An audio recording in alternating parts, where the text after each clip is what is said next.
चुकलं नाही. इथं भगवान भोले बाबांचं मंदिर आहे सुंदर. द्या देवादी देव महादेवाने ही सृष्टी बनवली आणि त्या सृष्टी बनवल्यानंतर प्रत्येकाला वेगवेगळी जबाबदारी वाटून दिली आणि त्यापैकीच आज आपण ज्यांची पूजा करतो ते म्हणजे न्यायाचे देवता, न्याय देवता शनिदेव. आणि त्या असणाऱ्या शनिदेवांना महादेवाने स्वतः न्याय देवताच्या गादीवरती बसवल्यानंतर सांगितलं, हे शनी आजपासून तो न्यायाचा कारभार सांभाळायचा. अनेक दिवस गेले, योग्य कारभार चालू आहेत. एक दिवस आपल्या गुरूंच्या दर्शनाला शनिदेव आले. शनिदेवांचे गुरु हे महादेव. सांगितलं, गुरुजी उद्या पहाटे माझी सत्ता तुमच्यावर येणार आहे.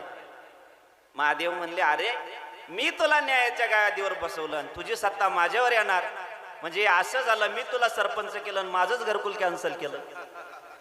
विठ्ठल विठ्ठल. शनिदेव म्हणले, हे बघा तुम्हीच मला गादीवर बसवलं, ज्या गादीवरती बसवलं ती गादी न्यायाची आहे, तिथं अन्याय होणार नाही, न्याय तुम्हाला चुकणार नाही. म्हणले ठीक आहे. भोले बाबाला वाटलं कसं काय शक्य आहे, आपण सृष्टी बनवली, आपण शनिदेवाला गादीवरती बसवलं. 12 वाजेपर्यंत भोले बाबा शांत झोपलेले होते आणि खडबडून जागे झाले. विचार केला, समजा जर आलीच शनीची सत्ता तर मग काय करायचं. 2:30 वाजताच उठले भोले बाबा आणि म्हणले, आपण मानस सरोवरामध्ये जाऊन बर्फाच्या खाली जाऊन बसू, सकाळपर्यंत सापडायचंच नाही. पहाटे येणार आहेत ना, सकाळपर्यंत सापडायचंच नाही.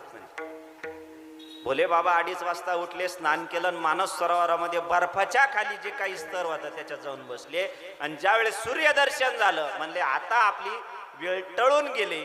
वरती आले, आल्याबरोबर शनिदेवाचं दर्शन झालं. म्हणले, बघ शनी, तू म्हणला होतात ना पहाटे तुझी सत्ता येणार आहेत, अरे पहाटे मी तुला सापडलोच नाही.